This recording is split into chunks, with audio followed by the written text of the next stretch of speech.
Okay, so the other day I built a kicker ramp, and today I'm going to build a box ramp as a companion ramp to go with that kicker ramp out of these leftover parts here. You can see here I got a bit of a mishmash of different pieces of old wood left over from other projects. All of this is reclaimed and it's going to cost me nothing, so that's what I'm going to build my ramp out of. Okay, go ahead and get started. I got to prep some of these boards first. This one here I think used to be a maybe an old muskrat float or something like that. I'm not exactly sure. So I'm just going to go ahead and pull this wire off of here. And as soon as I can get this wire off, just got to twist it out of the bottom. I know this is some fascinating viewing. There we go. Got that out of the bottom. Got that taken care of. Now these are the boards that I'm going to use. Okay, so my longest board's about 14 inches. So I'm going to have to cut them all down to 14 inches. And that's how wide the ramp's going to be. And these 2x6s, those are going to get ripped down the middle, and again they're all going to have to be cut to length. So I'll take you along on this project, and let's get moving.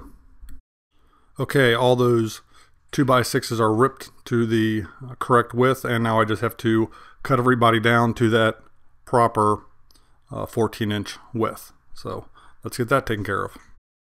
Okay, actually the next thing I'm going to do is I'm going to go ahead and mark my incline here on the ramp using as much of this leftover board from the kicker ramp that I have, and we'll go basically from corner to corner, and that's going to create the slope, and it's going to put us at about 18 inches overall. So that's that. However, I went ahead and backed that up just a little bit so that I've got a bit here in the front, a little bit of a front slope here to keep the ramp from tipping. See, if I move that back a little bit, when you get to the end of that ramp, when you're doing the jump, the ramp's going to not have the tendency to tip over on you or tip forward. So we went ahead and backed that up, and again, we're still keeping it at about that 16, 18 inch mark. And there we go. I went ahead and cut both of those boards, and as you can see, they're matching boards, and that's going to create the side panels for our little box ramp. And this ramp's going to be designed for as a landing ramp and a takeoff ramp. So and if I haven't mentioned already, this is for bicycling. Okay, and all of our boards are cut to length now. I'm just going to go ahead and tack everything together with a pneumatic nail gun here. And then I will go back and put proper screws and everything. But just for ease of the build and getting it together quickly, I'm just going to tack it together, get it sturdy, and then go back with the screws. And basically there you can see all I did was throw down a square there and squared up the end of the ramp. Threw one of those 2x4s down there and tacked it in. So, you know, there we go. I got both my side panels standing up, and that's going to create the basic frame of the ramp. And from here on out, the rest of the process is easy because all the boards are the same length. I'm just going to space them out as I see fit, trying to keep them square, and move from there. And there you can see how I went ahead and put all the other support boards in there. All those little 2x4s or 2x3 or whatever they're going to be, since they all got ripped down. See the inside there? That's how that worked out.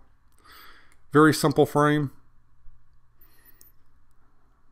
And that's it. That's going to be, with that amount of wood in there, it's not going to be too heavy, but at the same time it's going to be able to support a takeoff or a you know, decent landing if you're coming in from the other direction.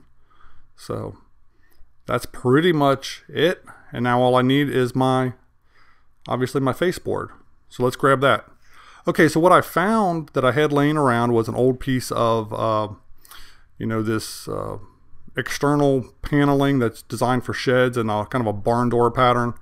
It's going to work perfectly because it'll actually create a little bit of traction there with those extra, you know, side cuts. And as you can see here, I just wanted to show you that I did go ahead and put screws in everybody. You know, all those little boards have screws in them now, so they're not just tacked together. I just wanted to kind of show you that so you don't think it's any more of a half-assed project than it already is. So, okay, there we went ahead and put that top panel board down, that reclaimed siding. Basically, I just flipped the ramp over, put it down on that piece of siding, cut it to size, and there you have it. Fits perfectly. And again, with those little grooves in it, kind of gives a little cool texture. Also, if you want to claim it's got extra grip or whatever, so be it. Now you couldn't use that as a very easy skateboard ramp or anything at this point because of those little grooves. But for a mountain bike ramp or cycling ramp, BMX ramp, little again, box ramp, or if you want to call it a kicker. It's not really a kicker because it's not sloped at the end, but it'll work. I think that'll work for me. And that's pretty much it. That's this entire build. I'm going to go ahead and paint this thing, and then I will show you the other kicker ramp that I built the other day. And there you have it. I went ahead and painted that green. And when I painted it green, obviously it turned out really dark. And I was thinking that if I had this out at night or something like that, or in the woods, I lined the outside of that with that yellow just so you could see the actual edges of the ramp better. You know, so if you're coming up on it, you know you can center your bike up a little bit better. And then of course I went ahead and did the end there so you could see it. You'd know when you're leaving the ramp, and if you're coming in from the other side here and you're using this as a landing ramp, you can see it. You know, you can kind of mark your landing a little bit better and, you know, line yourself up, get your line a little better. So, and there's the kicker ramp that I built the other day that I ended up with all the spare wood from in the first place. So, and you can see the slope on that. And again, that's more of a takeoff ramp, obviously. And that one does have a smooth surface on it, so you could maybe use it for skateboarding if that's your thing. That would be totally up to you. And that's it. That's both my little box ramp, my little kicker ramp, you know, or landing ramp and takeoff ramp, however you want to classify it. Quick little fun build. You know, I didn't go through and show you step by step all the different little details and all that kind of stuff. I figure if you're smart enough to be able to watch this video, you're smart enough to be able to kind of see what I did there, make it your own, do your own thing. The green ramp is a little bit narrower than the brown kicker ramp there, but both of them are very stable, very secure, and I think they'll work perfectly for what I'm going to be using them for. So that's it. Thanks for watching. If you got any type of information or enjoyment or humor out of this video, I'd really appreciate a thumbs up like, and maybe in a future video you'll get to see a couple of these in use out on the trail or something. I'll see y'all next time.